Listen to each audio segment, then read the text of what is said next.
Análisis feminista, donde el debate se transforma en propuestas. Hola, ¿qué tal? Bienvenidas a una nueva emisión de Análisis Feminista. Yo soy Lucía Lagunes Huerta y el día de hoy hablaremos sobre el Ceferezo 16, este penal de alta seguridad que tiene por lo menos identificado 20 suicidios de mujeres y que a partir de esto en CIMAC Noticias se ha desarrollado una investigación muy profunda denominada el encarcelamiento feminicida de mujeres en México. Vamos a hablar el día de hoy de lo que está sucediendo en este Ceferezo 16 con Fabiola Vite Torres, coordinadora del Centro de Derechos Humanos Ceferino Ladrillero, Kenia Inés Hernández Montalbán, presa política, abogada feminista, defensora de derechos humanos, recluida ahora en la Penitenciaría Femenil Nezahualcóyotl Sur, Viridiana Molina, representante de la organización Artículo 20, que está acompañando a varias de las víctimas en este penal, en este Ceferezo 16, y Mónica Botero Rojas, mamá de Geraldine Marcela Pantoja Botero, una de las más recientes víctimas de lo que ocurre en este Ceferezo 16. Así que les invito a que nos acompañen. Hemos decidido recuperar esta información que ha estado salpicándose por los medios de comunicación tradicionales desde hace varios tiempo, que tiene que ver con el Ceferezo 16, esta penal que se ha hecho, digamos, famoso, por decirlo de alguna manera, debido a supuestos suicidios de mujeres que, están falleciendo dentro de este Ceferezo número 16.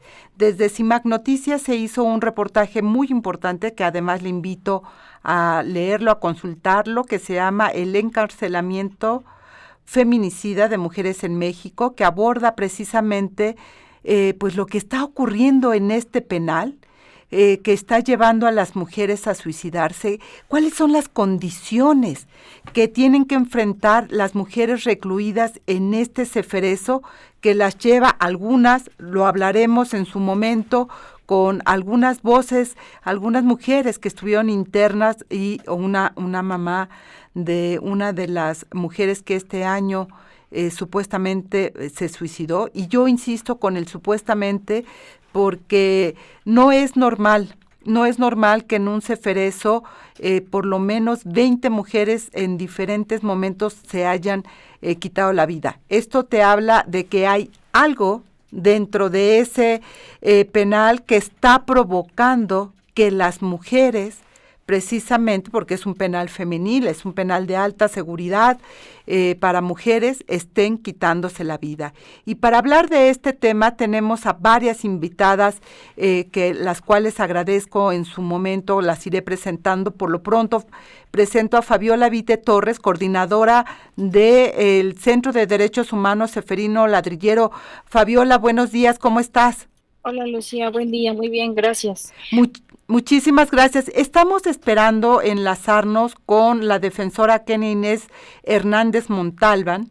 Ella es, y la nombran así, presa política. Ella es abogada feminista, defensora de derechos humanos, que hoy está recluida en la Penitenciaría Femenil de Nezahualcóyotl Sur, pero Kenia estuvo en su momento en el Ceferezo 16 y por eso la hemos invitado y agradecemos que pues haya generado todas las condiciones para poder enlazarse.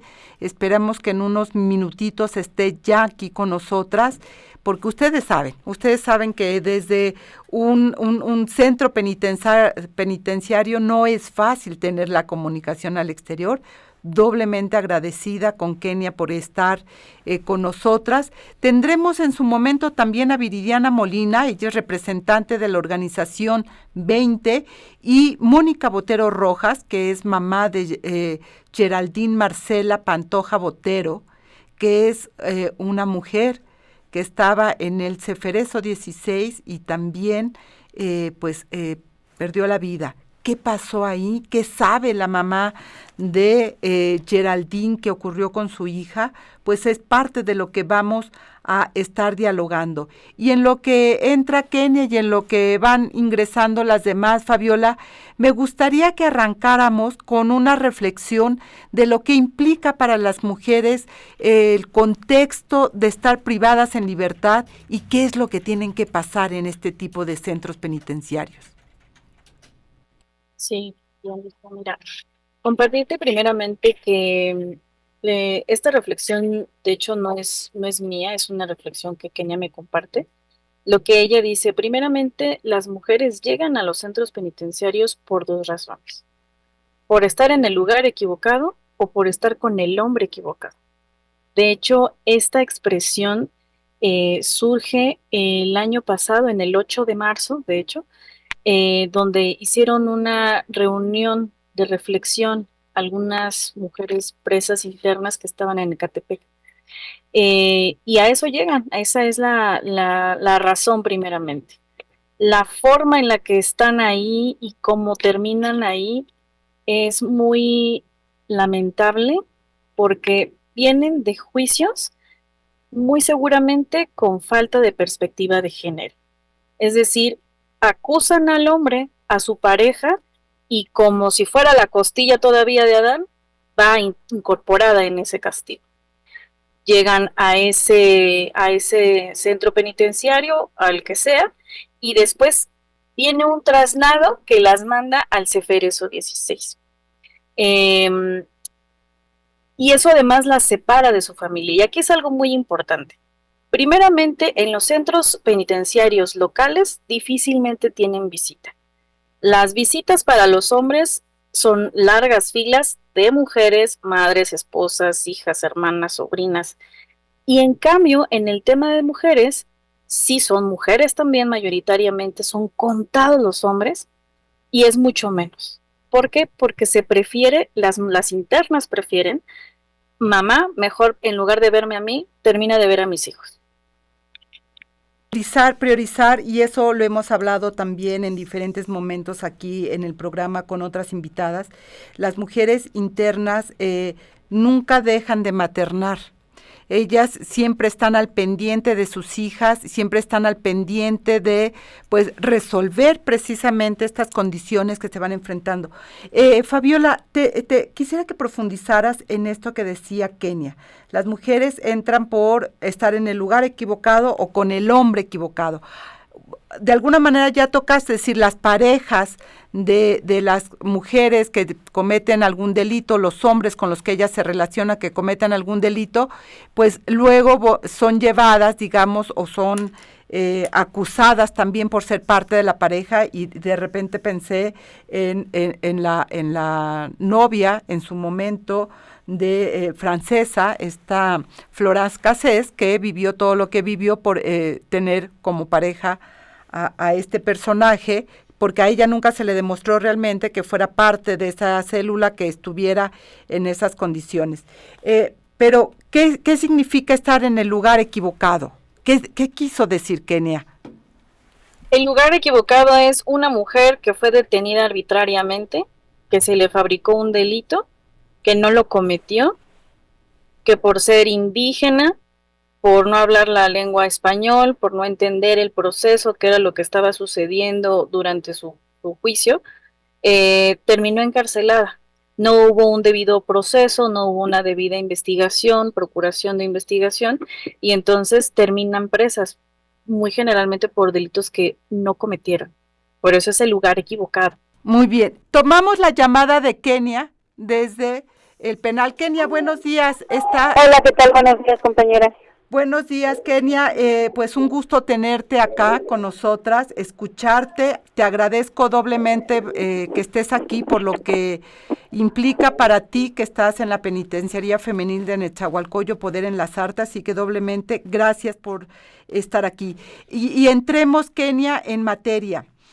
Ya te presenté en su momento y quisiera que pudieras hablar con la audiencia de lo que fue para ti la estancia en el Ceferezo 16.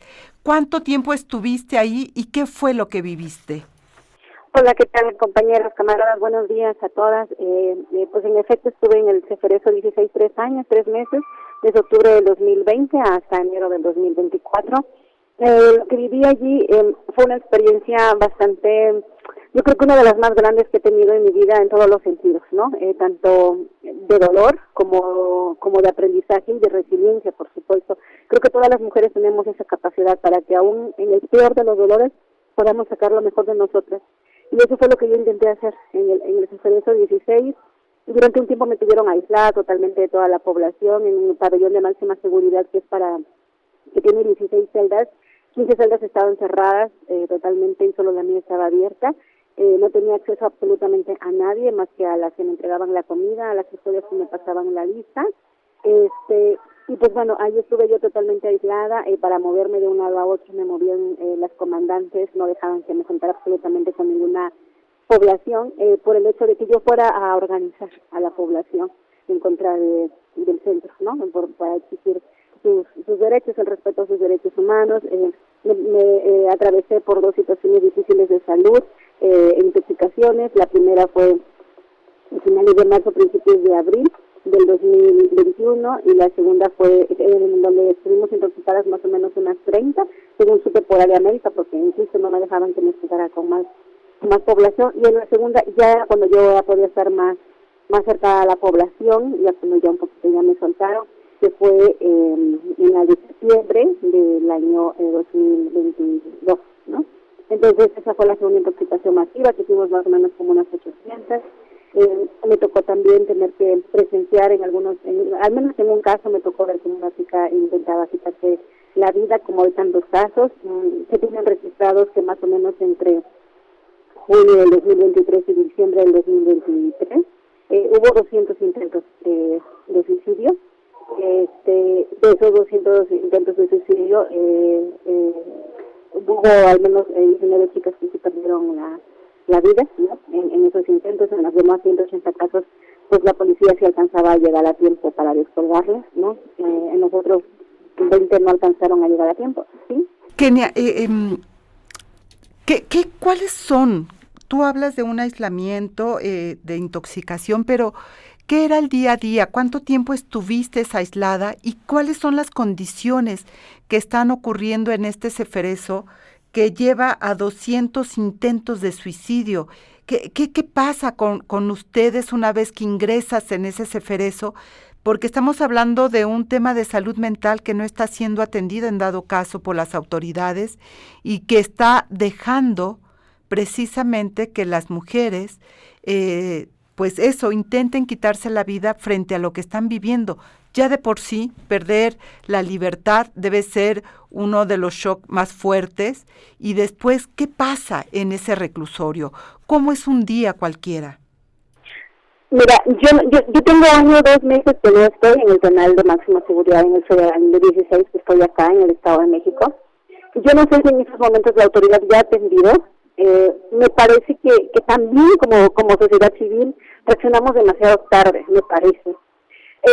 Porque eran muchos llamados desde adentro. Yo le hice a los abogados, diario, era de que en el módulo 6 ya se ahorcaron 3, en el 5 se ahorcó 1, en el 1 se ahorcaron 2, en el 3 se ahorcaron 4, todos los días, durante este periodo de tiempo. El problema del Ceferezo 16 no es ni siquiera el encierro o la cárcel por sí misma, es el aislamiento, la segregación. Más que un lugar de reinserción social, es un lugar de aislamiento y de segregación social, ¿no? De separación social, en donde te hacen pensar que no cabes en el mundo, que no debes de estar en el mundo, que no eres una persona apta para vivir en el mundo, y entonces te aíslan y te mandan lejos de todas y de todos tus seres queridos, de tu familia, de tus hijos, de tus padres, de tu pareja, de tus amigos más cercanos, ¿no? Te aíslan totalmente porque solamente, o era, no sé ahorita, pero era una llamada de 10 minutos cada 4 días, ¿no? En donde se te corta automáticamente la llamada a los 10 minutos, ¿no? Era una llamada con tu defensor de 10 minutos cada mes, ¿no? En donde yo tenía un sinfín de procesos, como ustedes saben, y pues obviamente esos 10 minutos no me alcanzaban, ¿no?, para poder hablar de esos procesos. Y entonces yo los 10 minutos de cada 4 días los tenía que repartir entre mis hijos y entre mis abogados, ¿no?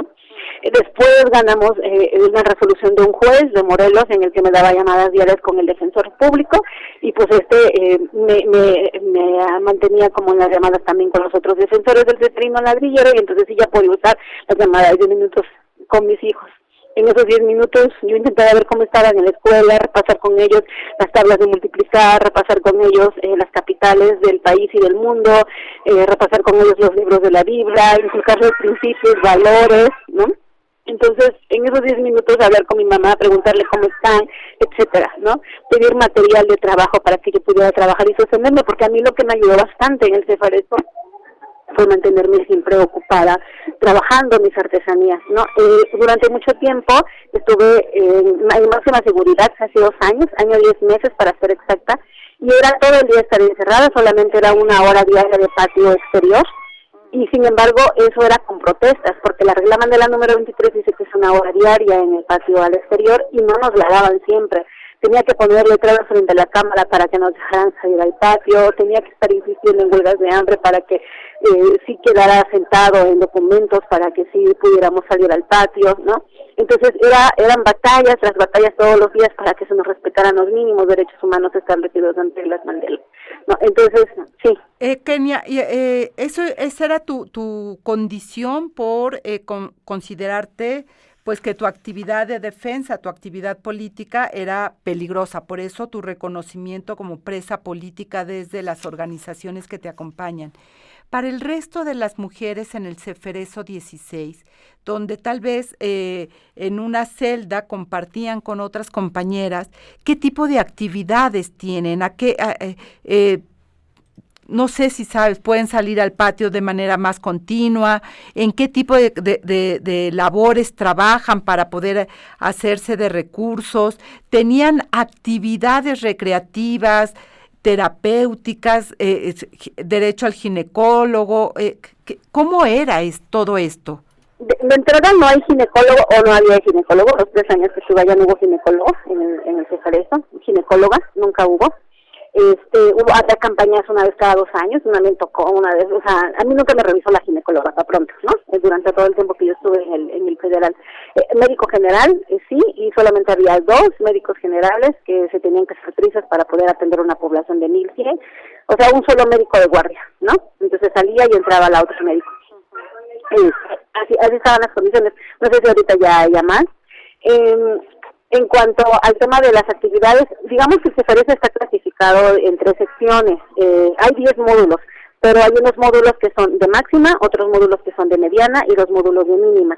Los módulos de mínima seguridad, que es, digamos, hogares semilibertad, en donde andan como al aire libre las compañeras y solo las encierran en la noche. Yo nunca estuve allí, a mí siempre me tuvieron en máxima y posterior en mediana seguridad, que es en donde tienes cámaras todo el tiempo. Acá en semilibertad sí andan como al aire libre, pueden trabajar, compartir entre ellas, y más o menos viven de 200 a 240 mujeres por cada módulo en esa sección, y viven 2 compañeras por celda, ¿no?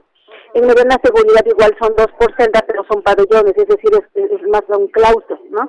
Entonces, allí sí logramos que nos dejaran salir a sectores compartidos a trabajar, que es como una oficinita en donde estás todo el día. Yo estaba con mis artesanías todo el día. Posterior, cuando logramos lo de la comunidad indígena, que por fin nos dejaran sembrar la tierra, fue para mí sembrar vida, para mis compañeras indígenas fue sembrar vida, y que ellos todavía lo siguen haciendo.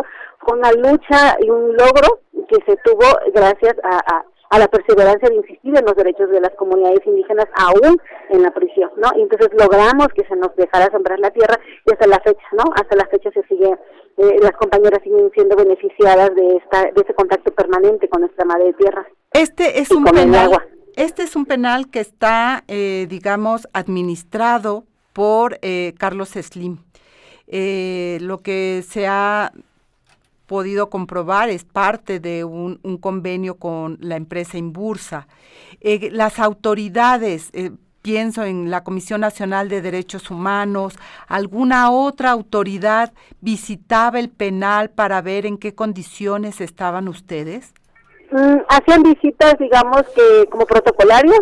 Por ejemplo, la tercera visitaduría hacía sus visitas anuales, ¿no? Era una visita anual, que hacía la tercera visitaduría al Centro Federal. En todo el tiempo que yo estuve allí, solo en 2 ocasiones, nos entrevistó la visitaduría, digamos, de manera exterior. Hay una visitadora adjunta permanente al federal, ¿no? Ahí que está de manera permanente, que entra a las 9 de la mañana y sale a las 4 de la tarde, y entonces da seguimiento, pero ella misma reconocía que muchas veces no le hacían caso a sus recomendaciones, ¿no? Entonces ella atendía a las compañeras privadas de la libertad, hacía sus recomendaciones, pero muchas veces, a final de cuentas, la autoridad penitenciaria decidía si hacer caso o no a las recomendaciones de la CNDH, de la visitadora permanente, ¿no? Eso es algo real y algo que sabemos, ¿no? Que la CNDH, a final de cuentas, es un organismo sin los suficientes dientes para presionar a las autoridades penitenciarias. Y además es un centro que queda finalmente pues a merced de la autoridad interna.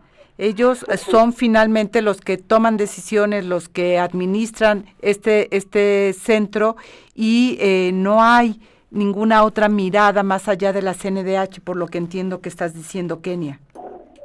Sí, exacto. Muy difícilmente también entran o ingresan organismos de derechos humanos como externos o organizaciones civiles de derechos humanos, ¿no? Muy difícilmente se les permite el acceso. A mí me costó muchísimo trabajo que el Observatorio de Derechos Humanos Nacional e Internacional pudieran entrar a verme. Cuando pudieron entrar a verme diferentes organizaciones de derechos humanos fue cuando permitieron el ingreso de amistades, ¿no? O sea, cuando dejaron que entraran personas que no fueran tu familia, fue cuando ellos pudieran entrar junto con las demás personas que eran amistades de PPL también. Entonces, no es tan fácil, porque el mismo centro cierra las puertas con tal de que no se observe, con tal de que no se escuche todas las exigencias que hay dentro del federal. Y yo insisto, el tema allí es el aislamiento, tanto en temas de comunicación como en temas de visita. Es un sinnúmero de requisitos que se le pone a tu familia para que pueda cumplir con todos los protocolos para que puedan entrar. Y ya cuando logran juntar todos los papeles, más o menos pasan por 2 horas de ir caminando desde la entrada hasta cuando ya se encuentren con uno, y entre esas 2 horas pasan por 29 filtros, ¿no? Entonces, obviamente, para las 29 filtros para entrar y 29 filtros para salir.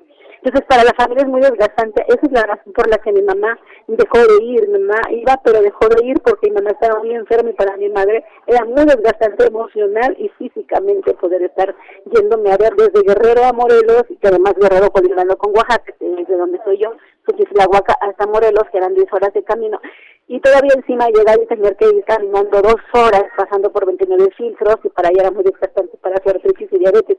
Ese es mi caso, y es el caso de cientos de mujeres en el federal. ¿Tú recordabas cómo se iba conociendo los intentos de suicidio, o ya la ejecución como tal de estos suicidios por módulo, por celda, 4, 2, 1, etcétera? Esos son, yo te diría, golpes para las mujeres, porque va minando, te pregunto, ¿cómo sobrevives a este tipo de noticias? ¿Qué hacías tú para sobreponerte y no ser la próxima? Me mantenía ocupada siempre. Me mantenía ocupada haciendo 3 cosas: leyendo, trabajando y haciendo ejercicios. En rutina todos los días a las 6 de la mañana. Después de que logramos el patio diario, nos lo pusieron a las 6 de la mañana. Entonces, a las 6 de la mañana me iba al ejercicio, regresaba, me aseaba, hacía mi estancia. A las 9 de la mañana ya estaba lista para irme a trabajar a sectores compartidos, a trabajar con mis artesanías. Posteriormente, cuando lo logramos, era a sembrar 2 horas, de 9 a 11 de la mañana, y desde las 11 de la mañana hasta las 7 de la noche en sectores compartidos, y ya regresábamos solo a cenar, a bañarme y a leer, ¿no? Entonces, más o menos leía un libro por cada 5 días, ¿no?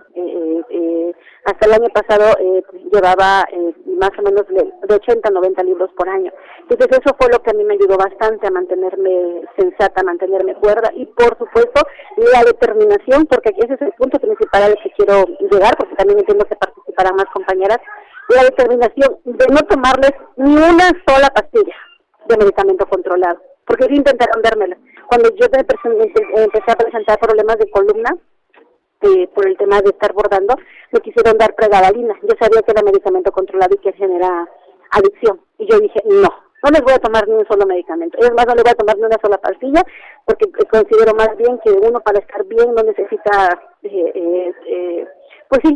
cosas que te alteren el funcionamiento de tu mente, ¿no? Entonces, yo mejor prefería como insistir en que, por ejemplo, para mi estreñimiento me dejaran ingresar ciruelas pasas, ¿no? Entonces tenía que meter controversias, etcétera, hasta lograrlo, por mi cosmovisión indígena antropológica del menor medicamento posible, ¿no? Exacto. Entonces, sin embargo, son batallas duras que tuve que librar para justamente decir, yo no voy a aceptarles ni un medicamento controlado, porque esa es la razón principal que ha llevado a las compañeras también a estos intentos de suicidio, la adicción al medicamento controlado, el hecho de que la anterior directora, Gabriela Cerón, que estuvo 4 años, se los dio a manos llenas.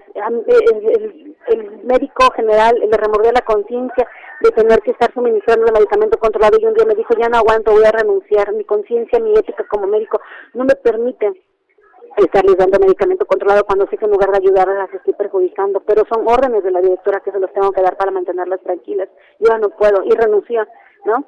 Cuando llega la nueva directora, Borbón Ochoa, les quita el medicamento controlado a todas las que no lo tenían por psiquiatra. A todas las que lo tenían solo por médico general se los quitó. El problema es que fue de sopetón, ¿no? Fue de un momento a otro, y entonces fue algo que no pudieron resistir las chicas y empezaron a cortarse, a ahorcarse, con tal de que sí siguieran suministrando el medicamento controlado, ¿no? ¿Sabes qué medicamento, Kenia, les dieron? ¿Qué medicamento era el que les daban? Se daba mucha clonazepam, quetiapina, pregabalina, garbapentina, ¿no? Eran como lo más común para dormirlas o para alterarlas o para mantenerlas quietas. El problema es que la población nos revolvía, o sea, revolvía las pregas con las carvas, con las quetias y con las clonazepam, y las parten, las hacen polvo, ¿no? Y las inhalan o se las echan al café o al refresco, a la Coca-Cola, y así es como se las consumen, ¿no? Entonces, claro, es increíble cómo llegan a estar totalmente dopadas y cómo llegan a estar totalmente ajenas del mundo, de lo que pasa alrededor en el mundo. Claro, y pierden el conocimiento. Y las vuelven adictas, Exacto. Y quitarles medicamentos, alguno de estos de manera abrupta genera, pues sí, alucinaciones, estados esquizofrénicos, en fin, estamos hablando de salud mental provocada por una medicación sin ningún control, y esto es parte de lo que se vive en ese ceferezo, y hasta ahora pareciera ser, Kenia, que las cosas no son muy distintas de aquello que tú viviste. Te agradezco muchísimo, Kenia, que podamos haber logrado esta comunicación, y lo que te propongo es que después hagamos una comunicación para hablar de tu caso. Si quieres decirnos brevemente en qué estado está tu caso, y después profundizaremos sobre ello. Muchas gracias. Pues mira, ahorita estamos, digamos, que insistiendo a la CAPUFE en el acuerdo reparatorio. En los procesos federales que yo tengo, en ninguno estoy sentenciada. Estamos todavía con medida cautelar de prisión preventiva. Ganamos amparos, nos repuso proceso. Entonces yo le estoy insistiendo desde hace 4 años, desde marzo del 2021, le he ofrecido a la CAPUFE el acuerdo reparatorio. CAPUFE insiste en el procedimiento abreviado. O sea, que yo me declaré culpable. Yo no me puedo declarar culpable de algo que no fue un delito, ¿no? Yo no puedo declarar culpable por protestar, porque protestar no es un delito. Entonces, lo que hemos ofrecido es el acuerdo reparatorio, ¿no? Que es pagar la indemnización por lo que la CAPUFE dejó de percibir en nuestras protestas, ¿no? Y la CAPUFE no acepta.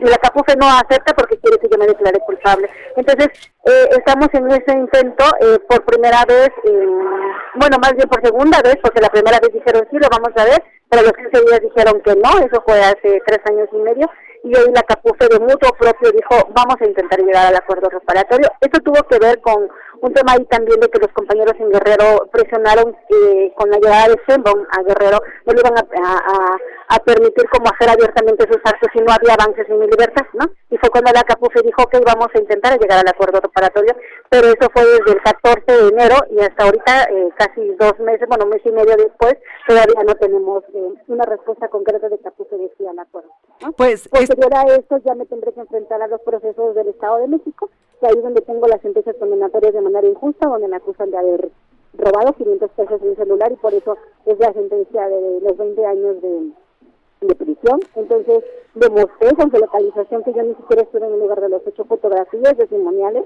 Y sin embargo, aún así me dieron sentencia condenatoria porque había línea. Yo espero que una vez que se destrabe lo federal, con el acuerdo preparatorio, lo estatal sea mucho más fácil porque tenemos pruebas de amenaza, ¿no? Entonces, Kenia, yo saliera absoluta. Kenia Inés Hernández Montalbán, muchísimas gracias por estar esta mañana con nosotras. Seguiremos también atentas a tu proceso y pues eso, te mando un abrazo fuerte, que sigas bien y estaremos en contacto más adelante.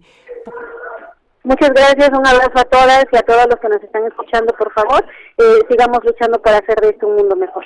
Un abrazo a todas. Muchas gracias, Kenia. Nosotras vamos un corte de estación 55 35 08 47 61. No se vaya, volvemos. Los abusos y deficiencias en el Ceferezo 16. El Centro Federal de Readaptación Social, Ceferezo, número 16, ubicado en el estado de Morelos, representa uno de los episodios más alarmantes de violencia de género en el sistema penitenciario mexicano. A pesar de múltiples denuncias y evidencia documental que prueban torturas, condiciones inhumanas y muertes de internas, este centro continúa operando sin que se realicen cambios significativos en su administración y políticas. La falta de respuesta del Estado ha permitido que se perpetúe una violencia institucionalizada que vulnera los derechos fundamentales de las mujeres privadas de la libertad. Cabe señalar que, en los últimos 3 años, fueron registradas al menos una veintena de muertes de internas, clasificadas como presuntos suicidios. Este Ceferezo es el único centro penitenciario federal exclusivo para mujeres en México y además uno de los más grandes de América Latina. Cuenta con una capacidad para albergar a 2.528 mujeres, aunque actualmente su población es de 1.201 internas. A pesar de las cifras oficiales, se desconoce el número preciso de mujeres que han fallecido dentro de sus instalaciones, lo que evidencia la falta de transparencia y la opacidad con la que opera. Al respecto, las condiciones de vida en el Ceferezo 16 son extremadamente precarias. Las reclusas enfrentan problemas graves como la falta de acceso a servicios médicos y psicológicos adecuados. La infraestructura del penal es deficiente, lo que contribuye a un entorno de alta vulnerabilidad para las internas. La escasez de medidas efectivas para prevenir suicidios y abusos dentro del penal ha sido documentada por diversas organizaciones que destacan la necesidad urgente de una reforma integral. También se ve afectado el acceso de las mujeres a la justicia. El Censo Nacional de Sistemas Penitenciarios Estatales reportó que el 22% de las internas esperará más de 2 años para recibir sentencia, mientras que solo el 19% lo hará en menos de 3 meses. Esta situación agrava el impacto de la reclusión sobre ellas, muchas de las cuales han sido criminalizadas por delitos menores, en particular aquellos relacionados con la posesión y transporte de drogas, frecuentemente dentro del contexto de relaciones de dependencia con hombres vinculados al crimen organizado. La respuesta institucional ante la crisis en este centro penitenciario es insuficiente hasta ahora. A pesar de las recomendaciones del Mecanismo Nacional de Prevención de la Tortura y otras organizaciones, las condiciones extremas persisten. La falta de perspectiva de género en la gestión del penal ha agravado las violaciones a los derechos humanos de las mujeres privadas de libertad. En México, la situación de las mujeres en reclusión expone una grave violación a sus derechos humanos, acentuada por una profunda desigualdad de género. Desde el momento de su detención, muchas enfrentan abusos severos. Datos de la Encuesta Nacional sobre la Política de Seguridad 2021 revelan que el 41% de las mujeres detenidas han sufrido violencia sexual por parte de la Marina, mientras que el 21% ha sido víctima de agresiones similares por parte del Ejército. Además, el 48% ha sido víctima de tortura y el 34% agredida por los custodios. La falta de información sobre el motivo de su detención y sus derechos es alarmante, con un 58% sin conocimiento del motivo de su arresto y un 65% sin recibir información sobre sus derechos. Informó para Análisis Feminista, Marlene Galván. Y ya estamos de regreso aquí en Análisis Feminista. Estamos hablando precisamente de lo que ocurre dentro de este Ceferezo número 16, este centro de alta seguridad para mujeres, en el cual por lo menos se tiene registrado el suicidio de por lo menos 20 mujeres. Acabamos de hablar con Kenia, que esta defensora estuvo pues en ese Ceferezo y nos narró lo que ahí vivió, y ahora quisiéramos darle la voz precisamente a Mónica Botero Rojas. Ella es mamá de Geraldine Marcela Pantoja Botero, es una mujer que estuvo en el Ceferezo 16 y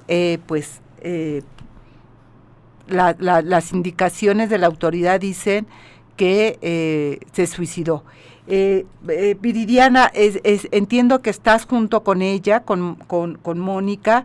Tú estás acompañando desde la parte legal este proceso de Mónica, que con su hijo, bueno, para identificar o los procedimientos que sean necesarios nos contarás.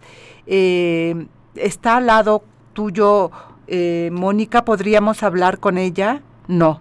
¿Sí? Ok. Está... Puedes hablar, Viridiana, y me lo dices y así la audiencia entiende qué estamos diciendo. Ok, sí, estamos juntas, pero ahorita yo estoy haciendo una diligencia, ella ahorita está en casa porque vamos para Jojutla justo en unos ratitos más. Ella está ahorita escuchándolos, ella está conectada ahí con ustedes. Si quisieras decirle a la audiencia, es decir, ¿qué pasó con Geraldine Marcela? ¿Por qué entró al Ceferezo 16? ¿De qué la acusaron? Y un poco hacer el resumen del caso antes de entrar con Mónica Botero. Claro que sí, mire, pues el tema de la compañera Geraldine es una compañera de origen colombiana que ella llega a México en el 2018 y 2 meses de haber llegado a territorio mexicano la vinculan al crimen organizado porque la vinculan a proceso y la llevan pues al penal. En el caso de Yera nos hemos encontrado con muchas cosas porque realmente no tenía el acompañamiento como tal de su consulado, ¿no? Ella en varias ocasiones hizo diferentes denuncias, estamos hablando desde el 2020, 21, 22, hasta el de aquí, en donde su consulado parecía una estafeta, solamente lo que le decía la directora era lo que reportaba en Colombia y realmente no hacía absolutamente nada del contexto que ella vivía. Estaba escuchando sobre el tema emocional y creo que ese es el meollo del asunto de lo que se está detonando ahí, y es que quiero partir justo desde esa parte, ¿no? La compañera llega porque ella había perdido la custodia allá en Colombia y lo que quería era recuperar a sus hijos. Entonces ella dijo, me voy a México, voy a trabajar, de ahí me voy a Estados Unidos porque ya la estaban esperando sus tíos para un restaurante para allá. Y pues ella pues tenía que juntar dinero, ¿no? Entonces ella se quedó acá y pues la vinculan al crimen organizado. Entonces nos estamos dando cuenta que no solamente la compañera tenía 7 años en prisión preventiva oficiosa, sino que lo que le encontró aquí fue una muerte en custodia, ¿no? Muchas cosas que hemos estado viendo desde el tema. Yo no soy licenciada, más sí soy defensora de derechos humanos. Hemos estado acompañando todo este proceso desde el primer día que la familia nos contacta y vemos el silencio del Estado, porque en realidad jamás se contactan con ella. Ella con la mamá de la compañera, se contactan que con el abogado y con el hermano de la compañera cuando el hermano falleció hace 1 año y medio. O sea, ¿con quién se han comunicado? ¿Quién sabe? Pero nunca tuvieron el enlace directo con la mamá. Para decirle lo que estaba sucediendo o el procedimiento que seguía, ¿no? Sin embargo, pues empecé a insistir, empecé como zancudo, ¿qué está pasando? ¿Qué está pasando? Y pues obviamente, no, es que solamente la información se le va a dar a la señora. Ok. Entonces nos comunican que la señora tenía que hacer el procedimiento legal de lo del anfiteatro y todo, pero ella tenía que hacerlo vía Zoom, que porque eso era lo que el consulado ya lo habían hecho en tiempos de COVID, pero no están en COVID, o sea que ellos querían que la señora no viniera a territorio mexicano a ver todo el tema de lo que había pasado con su hija porque la querían mantener pues en Colombia, ¿no? Pues Viridiana, ella iba a reconocer el cuerpo cuando hablas toda la cosa del anfiteatro, ella iba a reconocer el cuerpo de Geraldine a través de Zoom. ¿Esa era la propuesta? Sí, o sea, el penal le dijo, no, pues ya que se arregle con la Procuraduría y el consulado, que haga el trámite el consulado, porque ese ya no es nuestro problema.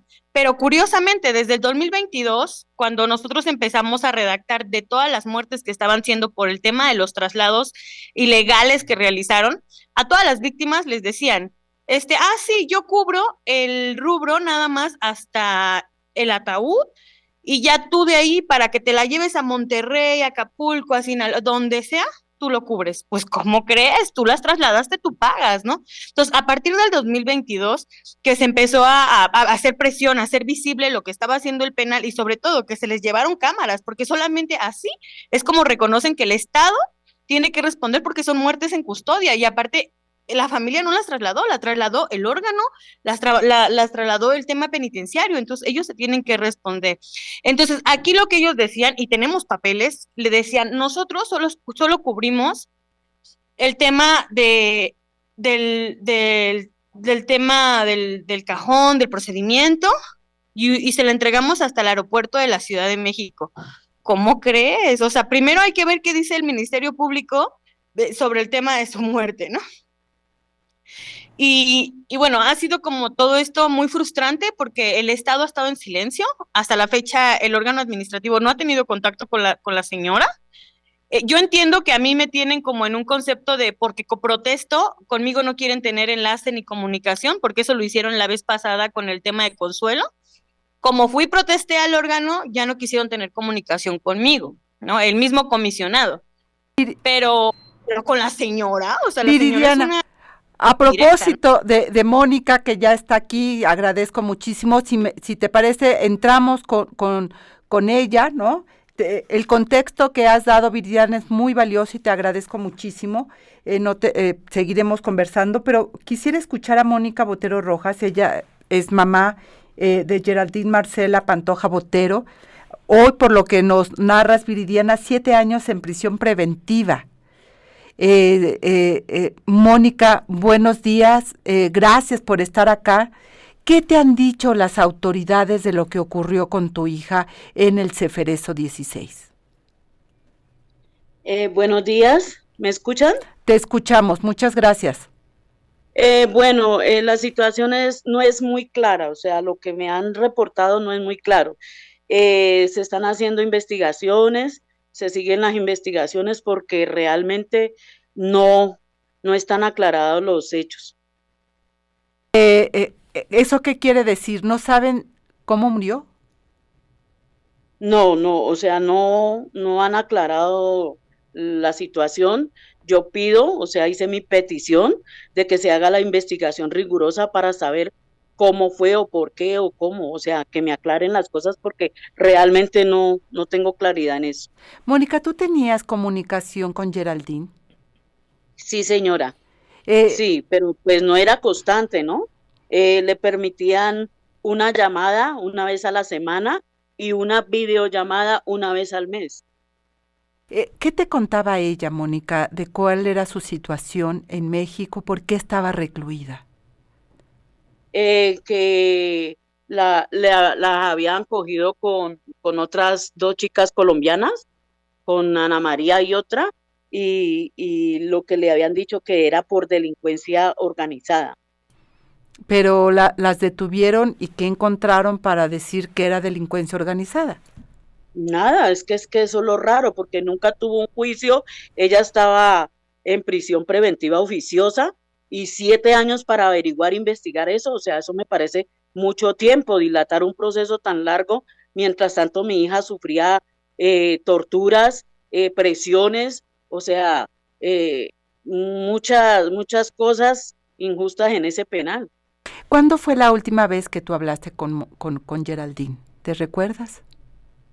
Como a finales de enero, que fue la videollamada, que fue como la última semana de enero que tuvimos una videollamada con ella. De enero 2024. No, 2025. Perdón, 2025. ¿Y de qué hablaron, Mónica? ¿Te recuerdas de qué hablaron en esa ocasión? Estaba contenta porque ya el abogado había dado buenas noticias, que porque como ya era un proceso muy largo, que ya pronto le iban a dar su deportación y llegaría a Colombia. Inclusive en el video ella dice, ya merito ma, ya merito llego a Colombia, para que me hagas mi comida preferida, dice. Uh-huh. ¿Y cuál era su comida preferida? Lo que llamamos nosotros acá en Colombia chuleta, pero ustedes le dicen como empanizado, algo así, que es la chuleta, la carne de cerdo bien aliñadita con finas hierbas, y se hace como un apanado especial y papitas a la francesa, papitas en fosforitos. Esa era su comida preferida. ¿Qué edad tenía Geraldine? 30 años. O sea, la detuvieron a los 23. Sí, señora. ¿Y sus hijos? Están en Colombia con su papá. ¿Saben de lo que ocurrió con su madre? Los pusieron en tratamiento psicológico para decirle la noticia, porque también quedaron muy mal. ¿Y las autoridades qué te garantizan a ti, Mónica, en el traslado? ¿Cómo fue que te hacen partícipe de lo que ocurrió con Geraldine? El teléfono de mi hija menor suena a las 12:30 de la noche y recibe una llamada dicen que es de trabajo social, donde dice que quién habla. Entonces mi niña responde, Laura Valentina, tú que eres para la connacional Geraldine Pantoja. Entonces ella dice, es mi hermana. Entonces dice, es para avisarle del deceso de la connacional Geraldine Marcela Pantoja, que fue a las 3 de la tarde. Y nosotros, ¿cómo y por qué? ¿Cómo fue? Que no, que ella no estaba autorizada para dar esos detalles, que me comunicara al penal o a trabajo social para mayores detalles, porque ella no estaba autorizada para eso y nos colgó. Marcamos y marcamos al penal, marcamos a trabajo social y nunca nos respondieron. Y luego llamé al abogado que tenían y le dije de la noticia que me habían dado y él dijo, pero la información es veraz, ¿quién es confiable? ¿Quién la llamó? ¿Quién la llamó? Entonces yo leí el número porque ese señor nunca se comunicaba directamente conmigo, sino que solo mensajes por WhatsApp. Y entonces dijo, responde ahí, verifico y ya me comunico con usted. Cuando ya el otro día es que me ponen que sí, que efectivamente el deceso de Geraldine Marcela, de la muerte de mi hija. ¿Y cuál fue, digamos, la explicación que dieron en ese momento de qué había pasado con Geraldine? Que la habían encontrado en el suelo, en el lado de la estancia. Yo no sé qué será estancia, pero eso fue la información que me dieron, que la habían encontrado al lado de la estancia. ¿Hay algún, el acta de defunción dice alguna razón del deceso? Dice asfixia, que por asfixia. ¿Y las investigaciones las está haciendo quién? No sé, señorita, no recuerdo ahora bien. ¿En qué trámite están ahora, Mónica? Pregúntele a Viri, es que ella es la que me ha brindado apoyo. Como entenderá, esto es un dolor muy grande y hay momentos en que sufro crisis nerviosa, me descontrolo, lloro y no tengo en cuenta como muchos datos. No te preocupes, Mónica. Viridiana, estás por ahí, ¿verdad? Tranquila. Hablamos ahora con Viridiana para las partes como más procesales, aun cuando no eres abogada. Lo que es claro es que tienes toda la información del caso. ¿Quién está haciendo la investigación? Es decir, asfixia es un término muy amplio, pudo haber pasado cualquier cosa, broncoaspiró, no lo sé. ¿Hay algún otro detalle? ¿Qué nos podrías compartir, Viridiana? Pues mira, en el tema procesal, ahorita estamos ya con el tema de la SEAP. La verdad es que hemos tenido mucho apoyo. Ahorita quien está llevando toda la representación de todo el caso es la Defensoría Pública y estamos ahorita, el Ministerio Público del Estado es en donde se está llevando todo este proceso. Ahora sí que la Procuraduría Federal no, ahí no entendemos, pero bueno, la verdad es que así es como está el caso ahorita.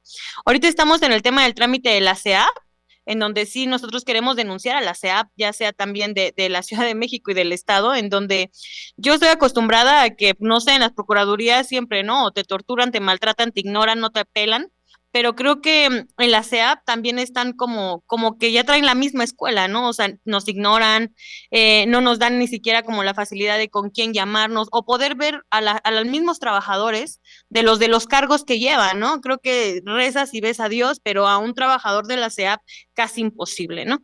Entonces, estamos ahorita en ese tema de la SEAD, inclusive pues ese es como uno de los últimos temas que tenemos que estar abordando ahorita. En el tema de asfixia, pues sí, efectivamente le pusieron que es asfixia, sin embargo están en las investigaciones de, de si sí, si no, ahorita ya inició toda la carpeta, la verdad es que sí vimos como muchos avances en el tema porque no se esperaban que la señora realmente hiciera el trámite como debía, y es que hay algo bien importante que hay que mencionar en cómo actúa el Estado. El Estado, o más bien el penal, siempre les habla a las víctimas y a las víctimas indirectas y les dicen, oiga, buenas tardes, venga por su familiar porque ya hubo un deceso. ¿Y qué es lo que pasa? Que las familias van directamente a reconocer el cuerpo. ¿Y qué pasa ahí? Pues que las familias entran en shock y ya no hacen el trámite. Por eso tanta carpeta cerrada del tema de las mujeres que han muerto en Morelos, porque no son 19, son 29 desde el 2016 hasta el 2025, porque tenemos que contar también a las mujeres que han muerto por negligencia médica. En el primer traslado del 2016 murió la señora Molina y de ahí partimos hasta acá, hasta las señoras que no tuvieron su atención por la diabetes, por la presión, por el cáncer, por la metas. Viridiana, te dejamos escuchar. Viridiana, te Ay, dejamos de escuchar. ya, por ejemplo, los casos de metástasis de una compañera no tenía un órgano y ella también falleció de ahí. A una de las compañeras le dijeron que tenía colitis y no, era cáncer de estómago y ya tenía metástasis. Entonces, esas compañeras también se tienen que contar de 2016, 2025. ¿Por qué? Porque aquí yo lo único que he visto en algunos casos es que toman una más, es que se quitó la vida. No, es que son muertes en custodia. Las carpetas de esas compañeras están siendo cerradas porque ya no llevaron un seguimiento, porque el mismo penal no da la facilidad ni la información. Digo, si tantas muertes han habido dentro de Morelos, Morelos tiene más de 1,000 cámaras.